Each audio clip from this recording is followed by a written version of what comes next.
This is a Rogue Media Network podcast. Housing alone will never solve homelessness, but community will. This is John Calloway, the Executive Director of Mission Waco. Welcome to It Takes a Village with Creekside Community Village, where we will discuss Mission Waco's newest project, Creekside Community Village, the most talked about neighborhood in Waco. This transformational development combines permanent supportive housing with life-giving community engagement. I hope you'll join us along this journey as we hear from stakeholders involved in helping make this dream a reality. Well, hey, everybody. Welcome back to an episode of It Takes a Village, a podcast by Mission Waco and specifically out of Creekside Community Village here in Waco, Texas. My name is Jonah Fox, and I have the privilege of serving as the Chief Village Officer at Creekside and work on behalf of Mission Waco. And I'm joined today by my friend and colleague, Jerrod Clark. Hello, Jerrod. Hello. Thanks for being here. Excited to have you with us. So Jerrod is the Director of Social Services and the Meyer Center, which is a program of Mission Waco that we will hear a lot about. And I've been privileged to know Jerrod, I guess now for maybe about 6-7 months since I've come on board with Mission Waco. But Jerrod's a veteran of walking alongside our neighbors here in Waco, specifically experiencing homelessness. And I'm so excited to have him join us for this conversation today. In terms of resident experts of folks doing the kind of work that we're doing, Jerrod is one of them. And I'm honored to know him and to have him share with us today. So Jerrod, thanks for being here. It is my pleasure. Thank you. Yeah, super fun. So Jerrod, you've been on board at Mission Waco for over 20 years, is from what I understand. So I guess you started when you were about 12 years old is when you came on staff. And what was it, I guess, kind of in your story and your journey that drew you to this work of walking alongside people experiencing homelessness and extreme poverty? What kind of led you to that place? Well, you'd have to go back in time, I guess, to the days of college, right? First time going to college in my family. Nobody's gone before me. Wow. I don't know anything about anything. And so I get this opportunity to go to school because I have a mentor that invests in me. And I get to school. There's a long story behind that, but I won't. I'll And you came, was it Baylor that you came to? It was Baylor University. Yeah, Baylor University here in Waco. And I did not know what I was going to study. And so I was like lost. I didn't know, have a clue. Took an aptitude test and it said, you should be a social worker. And so did you know what a social worker was when you took the test? Sorry, I did not know. Yeah. I went to my mentor and I said, hey, look, this is what it says. And he immediately said, that's exactly what you were created to do. Wow. And so I began that journey. And through that process, you know, there's interactions you have, internships, et cetera. And I started that journey in 1998. And so for all those years, it started with basically on campus kind of work with Hunger Awareness Week. And then it started bleeding into the local community and then engaging with, there's another world out there of nonprofits. And I heard about Mission Waco. Prior to that, I had done a small stint at the Dream Center, the LA Dream Center. Yeah. So what is the Dream Center for folks who don't know? It's a converted hospital in downtown LA that and it's on Skid Row is what it's called, right? Yes. Is that right in that area? Yeah. And so it provides opportunity for rehabbing people's lives, people who've been experiencing homelessness, to get them to a place of hopefully independence, reconnecting in the community, et cetera. So I was interested. I was drawn to it. So went and spent a weekend there and got to shadow some people. And then I learned that there was a place in Waco like that, Mission Waco, that were doing things like this. Yeah. I said, well, how about that? So never in my life would I have dreamt that I would have been able to get a job that I love to do and get paid for it to serve the people that I'm called to serve. And so that happened in 1998. And in 2003 or so, I get hired to work for the organization that I still work for today. And you started as a volunteer Yes. while you're still an undergraduate program, and then just kind of stayed on doing different roles, work study, internships. And finally I guess they couldn't get rid of me, so they had to hire me. So and that morphed. Like, this guy keeps showing up, so I guess we'll give him a job. Yes, and this morphed over time. I first got hired to work in empowerment, and we were doing job readiness with. I was working with basically single mothers, and I had no business doing that because I didn't have children. 19, 20 years old, and but I was included in that process, and then Katrina happened. And the social worker that was with us had basically taken a different role and job in another state. And I think her husband's health required them to relocate. The job was there. Katrina happened, and they needed somebody. So I got nominated to take on that role. And I did that for many years. And then 2018, I became the director of the Meyer Center. Yeah. That's awesome. Was for you, as you kind of got into this work as a teenager, you're 18, 19, 20, was there a faith component? Like, did you feel a sense of call from God that you're supposed to do this work? Do you remember kind of what that felt like? I always knew that it was going to be something. The only best way I could put it was people-centric is, ministry. That's the only thing I could, sense from the Lord. It was like, I'm being called to serve people. I don't know what that was, didn't know what that was, didn't know what that looked like. And little by little, God revealed that to me and showed me.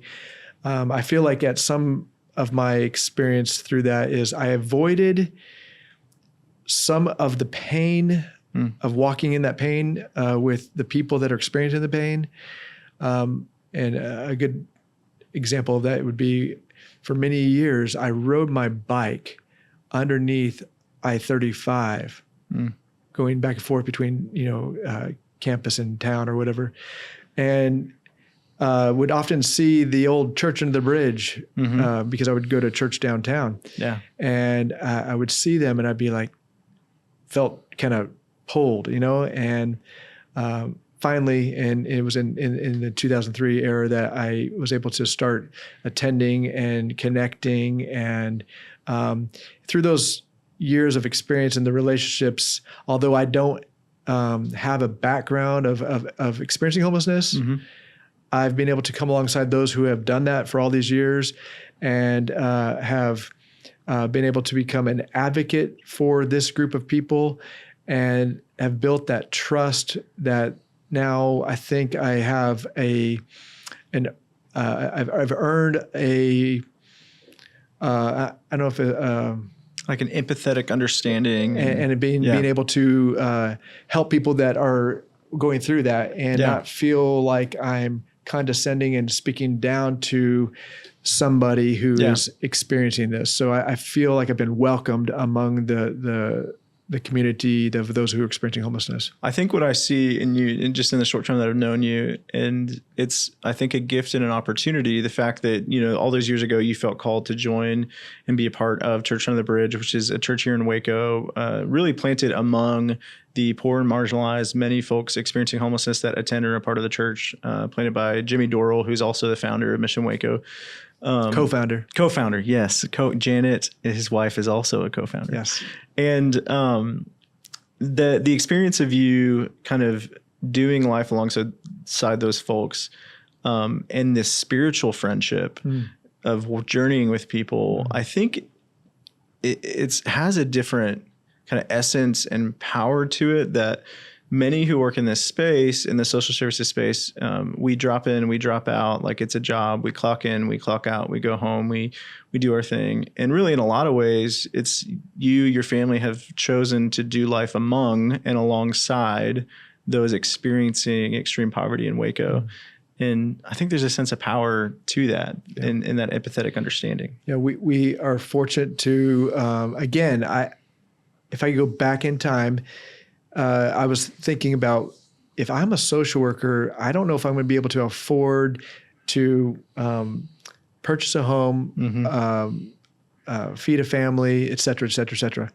But I've been very fortunate. God has directed my steps. And through this process, I became a homeowner. I was the first homeowner of the Waco CDC, now grassroots. I remember that when I first received in the mail a little postcard, it said, you can be a homeowner for like $548 a month or something like this. And I was like, you've got to be kidding me. I can do this. Right. And so I was their first homeowner, and right there on North 15th Street, where I kind of cut my teeth and made terrible mistakes along the way.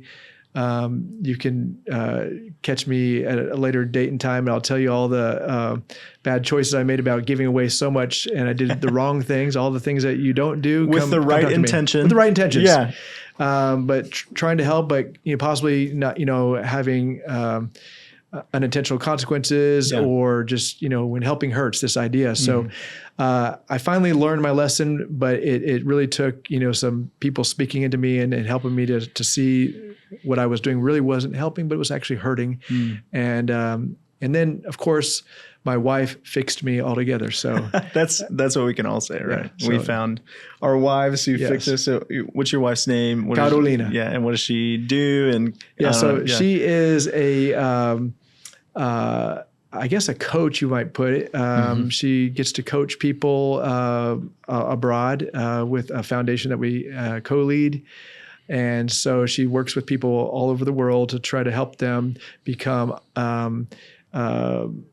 better at what they do, whatever craft they do. If they're an entrepreneur, an artisan, she helps walk alongside them to do it better and to highlight their gifts. And everything that we learned here in Mission Waco, Church on the Bridge, is helped us shape the way that we can take that to the world in this way, that because she's from Colombia. So we get to take what she learned here with her work with Mission World, with Jimmy and Janet Doral. She's taken all those skills and has applied that. And so it's just the kingdom of God at work in us and through us and whatever we do. Yeah. And so for you guys, for your family, it's you have the ability to model. We do this work, this work of God, of the kingdom here at home. And then we also have the opportunity to work alongside folks in other places and model that too. So that's amazing. I love it. Of kind of your time here in Waco and the amount of time you spent walking alongside and journeying alongside people experiencing homelessness, in what ways has you kind of mentioned it, how your outlook has maybe changed, or maybe how have your thoughts around homelessness changed in 20 plus years? Yeah. So I guess in my early days, there wasn't a whole lot of opportunities. It felt bleak for the people that were experiencing, homelessness. At that time, we did not have our homeless shelter, My Brother's Keeper. And often, as the joke goes, when Mission Waco closed its doors, Mission Jerrod opened his. And so I would have people in my house. I would have people washing their clothes at my house. It was all the time, all hours of the night. As part of the trying to fix things and realizing that you can't because you're not God. But it took me a little bit of time to figure out that there's a better way to do this work. And finally, of course, the shelter did come online, and that helped. Was a release valve for helping to point people to a place that you can actually get out of the elements, and so that was helpful. And what year did My Brother's Keeper come online? Yeah, so 2004 December. Yeah, so you were 8 years, right? About maybe a little more. Yeah, well, yeah. Since you were on board, and then My Brother's Keeper opened. Yeah. Well, actually, I was actually doing all this work, volunteering, etc.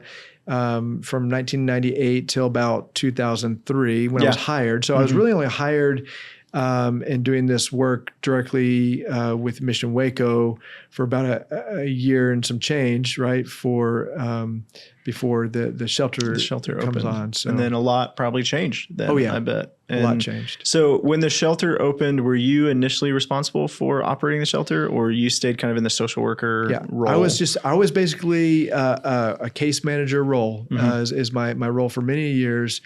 And I did that all by myself for a a good decade or so. Yeah. And then we were able to bring in some other case managers, and eventually then I became the director. But I told them I would like to still stay connected to people. Please allow me to have some case management role. So I still have that today. Yeah. So I stay connected to people who are coming through the shelter. Yeah. Very still in touch Yes. with that, with folks, maybe in some ways that look different from the early years, but still very different. Daily interacting with people. Yes. For you, is there kind of a story of your time of serving in your role, an individual, a person that really kind of captures the essence of what your work alongside Mission Waco has looked like, Yes. There's probably many we could talk about. Yeah. One that maybe we could talk about that we've even witnessed today when we were out at the property doing a tour. I'll call him Joe to change his name. But Joe, he's an interesting individual. He actually was a Baylor student at one point in his life, and that illness set in, the paranoid schizophrenia set in those years, and it caused him to kind of slowly disconnect from relationships with family and things that were normal practice for him, to the point where he found himself seeking shelter at the local emergency shelter. And this was probably about 2014 or so. And this was, for understanding, this is a hometown kid. Yes. Right? Yes. Family's decent, Yes. family relationships. Yes. Yeah. And so anyways, what we learned through this process is that it's a heritable trait. His father had this illness, and his father ended up passing away, and so it was an unfortunate discovery for him, because he didn't probably expect that, and neither did his family. Yeah. And then he lacked insight to it, and so he kind of rejected the help of his family. They could only do what they can do, and he wouldn't receive the help. So we didn't quite see this at jump when he showed up. As a matter of fact, he had little jobs, odd jobs. He worked at different convenience stores and other jobs when he first came with us.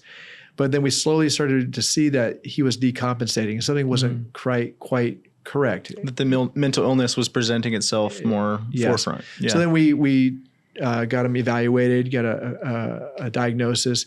And again, he wouldn't receive the diagnosis and rejected it. And for a number of years, it was just really kind of pulling teeth, trying to get him to come along to join the process of treatment, Yeah. And I'll say, not wanting to accept a diagnosis isn't like an atypical thing of people, right? That's like very normal. Many people, all sorts of mental illness and others. Such a taboo. I don't want to deal with that. I'm fine. I want to live my life. That's not like, oh, how silly of him to not accept it. It's very commonplace because of the taboo around it. I'm not, quote unquote, crazy. And so therefore he didn't participate in those ways. And then it was very difficult then to help provide him with resources and services. Right. But over the years, he did finally connect with a local mental health authority, has started to take some medication, and we are able to now work on the next level, where we're trying to work towards the injection, to where this will be a 4-week injection that he doesn't have to worry about taking a medication every day. Right. And it's really great benefits for those who have done this. And he's on just the pathway to do this, and he's showing great promise. We're working on getting things aligned so that he can be a neighbor at Creekside Community Village. And so we're really excited to see the transformation he's doing to make this a reality for him to be belonging at Creekside. So, and today, literally today, the day of recording, we got to take Joe out on a tour, and we got to say, hey, we would love for you to live here if this is where you want to live. Yeah. And in his fashion, you ask him, are you excited? And he said, well, really, I have nothing to complain about. So that was his way of saying, nothing to complain about. This is great. And I'll be glad to live here. And I could see myself living here. I think is what he was trying to tell us. Although there were certain units that were a little bit too big for him. So that was funny when many people are concerned about the size of our tiny home units at our village. And we took him in one that was a little bit bigger on the square footage. And it was, this might be a little too big. Yeah. And it's still 200 square feet. You know, it's not very big at all. That was so interesting. It will be still a challenge. This is not going to, go away and be happy trees and rainbows just because he's going to get over there. But it's going to take a village to raise a village. Yeah. And what that means is the wraparound services with the local mental health authority, partnering with Heart Texas Behavioral Health Network, Waco Family Medicine, case management. Everybody's going to have to be involved to make sure that dates are kept. Yeah. To make sure that this thing can continue to move forward, because we cannot expect that just getting a place to live is going to resolve all of the problems. But with the relationships and all that accountability, it will make it possible for him to feel like this is a place I can live.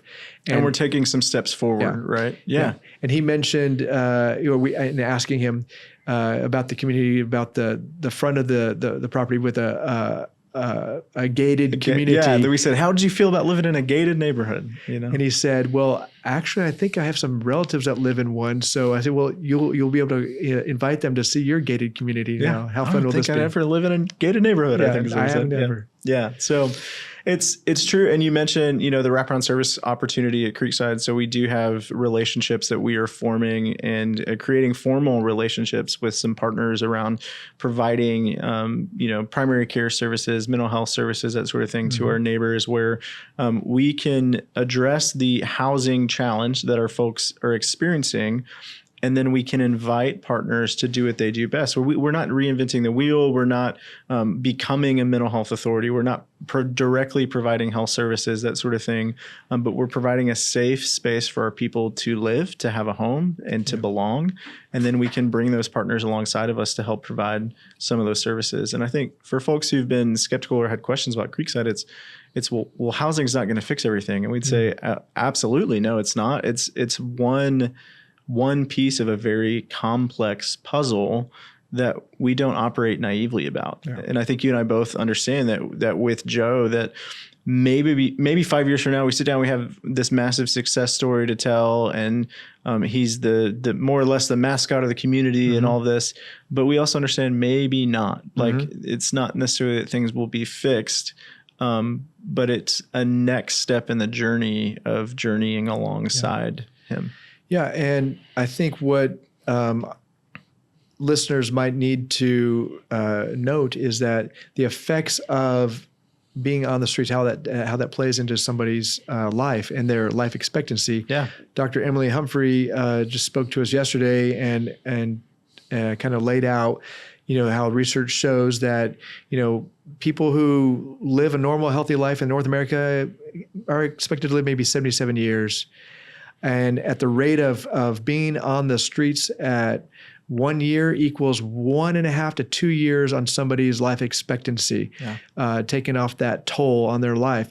So for 5 years of living on the streets equals about 7.5 to 10 years of one's life. Living 10 years on the street equals 15 to 20 years off of one's life. So 77 minus 20 is 57. Yeah. 57 years life expectancy for somebody who's spent a number of years on the streets. That's the toll. And our model down in Austin, Community First, when they look at those people who have passed away, the average age of those who have passed away is 59. Yeah. It's even after they become housed, right? Yes. Because the toll that the experience of unsheltered, particularly homelessness, has on your body doesn't just go away when you move into a home, but you live with those chronic conditions and challenges, hypertension, diabetes, just the mental illness effects on your body for a long time, even if you have a roof over your head, which is so important. And one of the biggest things that I think we have to consistently bring to light for people as they try to understand homelessness and the negative impacts of homelessness for folks here.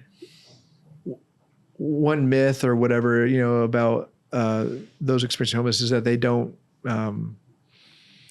want to do for themselves. They don't want to get off the streets. They don't want to change, or these kind of thoughts.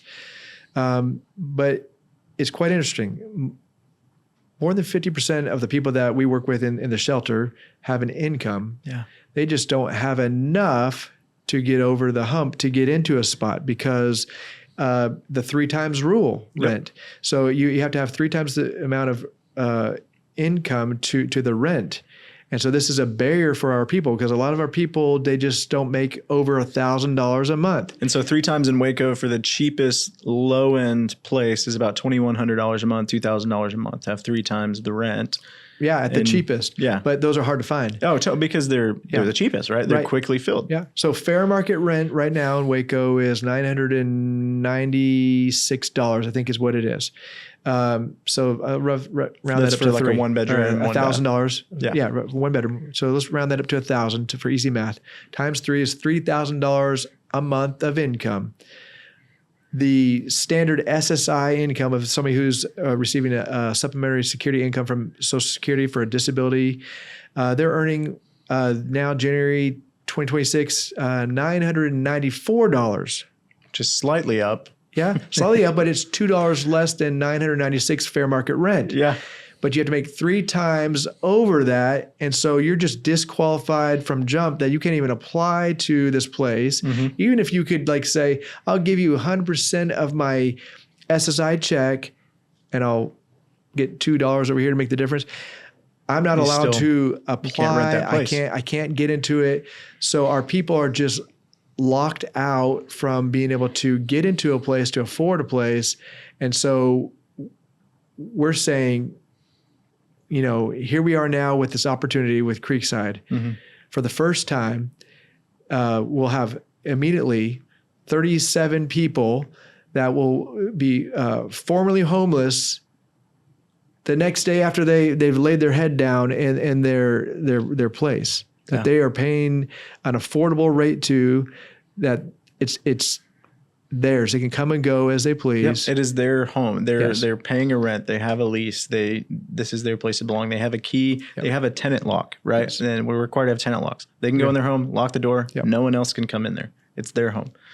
And that might be difficult for some to transition to as you redomesticate into a domesticated situation of 4 walls, a roof, HVAC, running water, electricity, etc.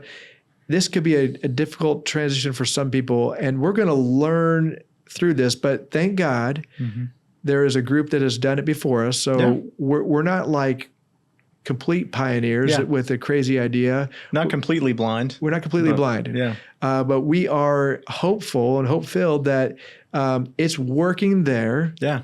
And we believe it can work here. We just need the believe in and the buy-in from our community members to say, hey, we support you. And they are supporting us. We're doing it. Yeah. Totally. And so now we've got to show, and I think the beautiful thing is going to be those relationships. Mm-hmm. It's going to create that environment of belongingness. Yeah. That maybe some have never felt their entire life. Yeah. So talk about that. So for example, at Creekside, the folks who live in our community are not residents, they're neighbors. Yes. This idea of being a neighbor, of being a community of belongingness. Well, that's another thing that we've talked a lot about, of we're a place for belonging, both in your work at, the Meyer Center alongside those experiencing homelessness, and for the vision of Creekside for those who are formerly homeless. Why is being a neighbor and not a resident important? Why does belonging matter? Yeah.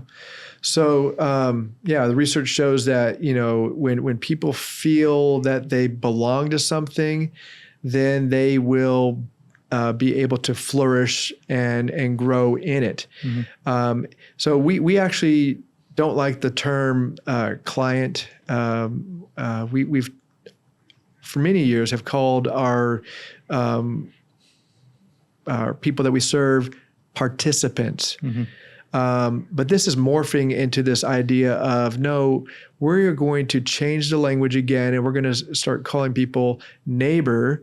Because who is my neighbor is anybody and everybody. That means even the person that is living on the streets experiencing homelessness in my town is actually my neighbor, right? In the story of the Good Samaritan that Jesus tells, right, it would be the one who has the greatest need among us is our neighbor, and that's, I think, what y'all are modeling so well at the Meyer Center.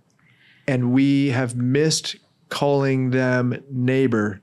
So we are now beginning to adopt that term because this is what we believe. And we're going to now speak this language to our brothers and sisters who are experiencing homelessness as neighbor rather than participant, rather than client.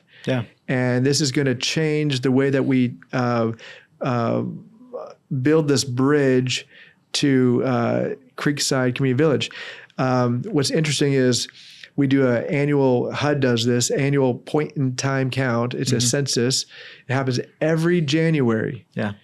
And I was looking forward to this January seeing 37 less. We were hopeful on the PIT. We will now have to wait till 2027 January. Just because we miss it. So we're about 6 weeks behind our target with the rain and that sort of thing. So we will see an impact on those numbers we'll see 35, 37 less on that point in time count in 2027. And who knows? Which is about 10%, right? Like, maybe a little more. Right there. And who knows, God willing, we could actually be breaking ground on a new neighborhood for another 35 by then. Absolutely. And hitting another 10%. And that's chipping that's a great away goal. at this number that is, it will never go away. Starting back in 2004 or 5 when we did the first PIT, the number was 600. So we have chipped away at that with the difficult work that we've been doing over these last 20 years. But it has been climbing uphill both ways in the snow, trying to connect people, navigate these challenges that they face to get to a place that they can afford to live. And so this opens up a whole new world for us. Again, we don't know what it looks like, what it will be like for us, but we have that model that we're looking to, and we're gaining our insight from, and the wisdom and learning what not to do from their mistakes, right? But we're hopeful for seeing this flourish in our community and becoming a place of belongingness and transforming even the way that hopefully the community will look at their neighbor because of what this good work is doing. There's a line that I've been using. I've kind of just adopted it as maybe a tagline for Creekside, or the work we're doing is inviting people to imagine a Waco where no one had to be homeless. And we laughed together today because we're out on site. I had these 3 signs and it said, imagine a Waco where no one had to be homeless. And we've had horrible winds and one of the signs blew away. And so now the only sign left said had to be homeless. And Jerrod and I laughed about that this morning. What is this? But with this idea of imagine a Waco where no one had to be homeless. It's not that there will ever be a time where there's absolutely no one homeless. Sure. But we're living in a Waco right now where people have to be homeless. That there's a large number of folks who don't have an alternative to homelessness. And when you envision a Waco where no one had to be homeless, what does that mean to you? Like in all these years of this work and all of that. That's really hard to imagine at some level because it seems like it's been uphill battle. Impossible, maybe. But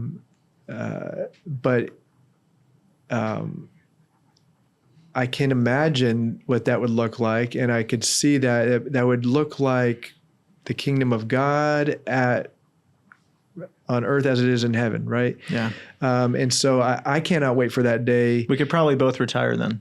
You know what? Unfortunately, though, I don't think the work ends there. I agree. You're exactly right. Because, as Community First says, housing will never resolve or solve homelessness, but relationships, community will, right? Yeah. So we have to continue being neighborly with one another, and that's going to take a village to raise the village. Yeah. Us all working together to look out for one another and do the things that neighbors are supposed to do to take care of one another. And talking about Joe again, on the drive back into town today, we drove by one of the local churches, and he said, I went there one time, and I remember being forced to leave that place, even with the police, I guess it was, because I didn't fit in. And I said, well, I don't know if that will be the case in the future, because you will no longer be experiencing homelessness. You will be well. And I bet you they will welcome you and with open arms and welcome you in. Yeah. And that will be the day. And how fun will that be that, again, you will be formerly homeless. Yeah, and you could say, hey, one time you guys kicked me out of here. Maybe just because I was homeless. We don't know, right? Yeah. But that was at least his experience, of that. And so I think there's reconciliation to still come and healing in all these community members that are families to be reunited, relationships to be mended, that sort of thing. Many folks you share, like a lot of our neighbors who will live at Creekside who are currently experiencing homelessness are 60 plus. There's many folks experiencing homelessness. Actually, I think the data says that the fastest growing group of people in our country experiencing homelessness are 65 or older, where that would be true. Fixed incomes are not keeping up with housing costs nationwide. Yeah. And there's grandchildren, I think, that maybe people might get to meet for the first time when they become settled. Yeah. When they can mend some relationships with family and that sort of thing. How fun would it be to all of a sudden say, you can come over to my place and have a cup of coffee on the front porch. Yeah. How healing that can be for that family in that interaction, to know that somebody's safely housed with dignity, and they have a healthy community and environment to live in, and they're safe. And I know that they're safe. And this is a great opportunity for just, again, for reconciliation for families, and to reunite in ways that they maybe never have had experienced before, because there was an awkwardness of, how do you navigate this place of grandpa's homeless and now I just go back to my house and how do we do this? Yes. And then too, I think our staff at Creekside, at Mission Waco as a whole, there may be, I'm prayerful for opportunities of mediation, maybe isn't the right word, but kind of standing in the gap, of broken relationships, and making those phone calls of, hey, my name is Jonah Fox, and I work at this place called Creekside Community Village, and your uncle is here, and he's been here for a year. I just wanted you to know, would you ever be interested in coming to visit? And I think we'll have some opportunities to do some things like that, which I think that's one of the greatest privileges that our team will have, is helping families reconnect and find a sense of connection that may be lost along the way. And this is the idea of neighbors build belonging. Yeah. And so we all have that opportunity, wherever we sit, wherever we're on the other side of this podcast here, listening in. I have an opportunity to be connected to this thing that's happening across town or across the country, across the world, because I can connect with my fellow brother and sister, whether they're blood or faith or just stranger. I am connected. We are the body, and we are all connected. And so let's invite everybody to be part of this journey with us to build neighbor connections. Yeah. I'm laughing because your phone is ringing. I don't know that I've ever been in a room with you for 5 minutes where your phone doesn't ring. Jerrod's just that kind of guy because there's always something to do, right? There's always somebody. It never quits, never ends. Yeah, and I actually love it about you because I think it shows that so many people count on you to answer the phone, and they know that you will. Yeah. Whatever it is, you're often there to receive and to help in whatever way you can. And some people look at that as a bad thing. I look at it as, you got a lot of relationships to walk alongside folks in. Yeah, so I have a lot of relationships, and I have a great team that I get to work with that gets to help me do this good work.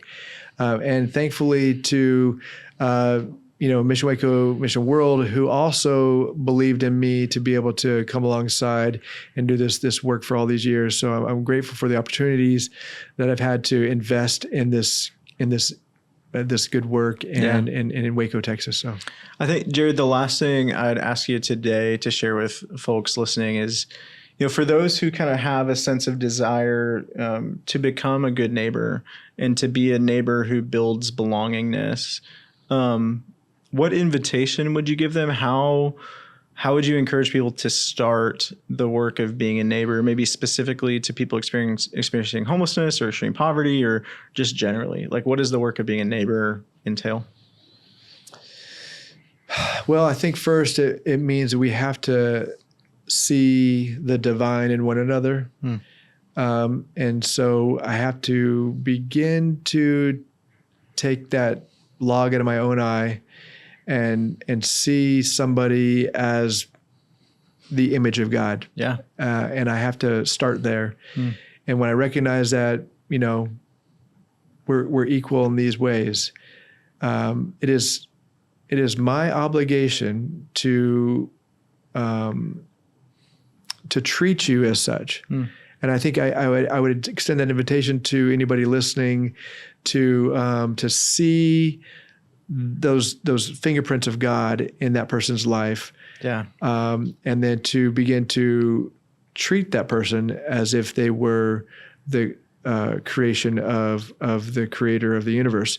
And then that changes everything for how we live our lives, how we begin to interact with others, if we will see the handiwork of God before us. And if we can see that and look beyond anything and everything else, then we have opportunity for the kingdom of God to come about. Wow, that's good. The Spirit must be talking to both of us today, because I was thinking earlier about, there's a phrase in Hinduism, namaste, which many of us may have heard before. Yeah.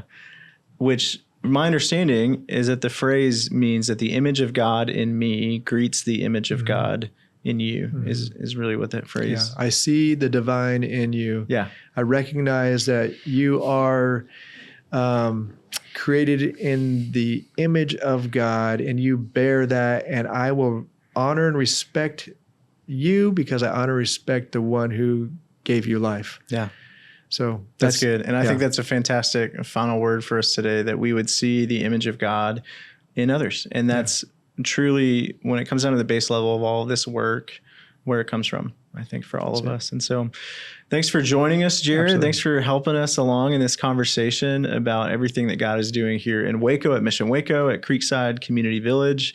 We look forward to joining for a conversation again soon, and for all that God will have. Yeah, soon and very soon, when we get to the finish line of having our first 35, 37 people join us into this new community. Thank you so much, Jonah. Yeah, thank you. You can follow us on Creekside Community Village social handles and where you listen to your own podcasts.